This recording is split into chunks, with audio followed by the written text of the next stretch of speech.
I've been doing editing for probably 30 years now, maybe a little more than 30 years, whether it was in the newspaper business or in the classroom with my students.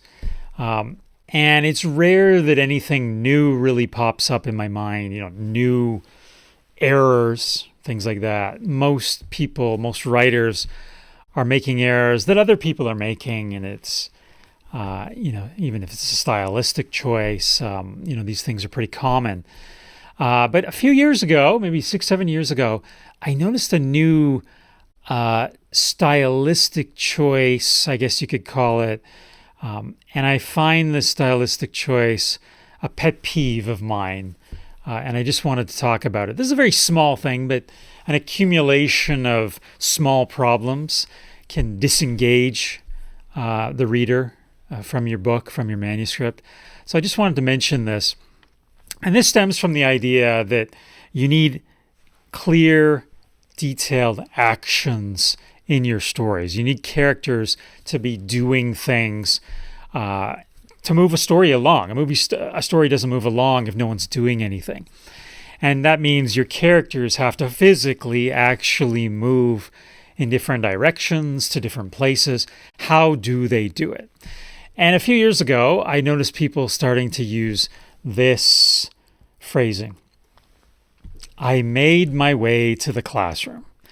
And this just bugs me as someone who wants writers to write in a detailed way and have detailed actions. To me, made my way, and it comes up in conversation. I hear journalists on TV, broadcasters using it. Reminds me of someone like floating. They're floating around. It's like they're floating to the classroom. And it just seems not specific enough for our purposes. And we want to have very detailed, specific language. So just change it. Change it to a verb. I had another student write recently, they arrived in the hall. They walked into the hall, right? These are just basic details. The man came into the store. Came doesn't really show how this person physically got into the store.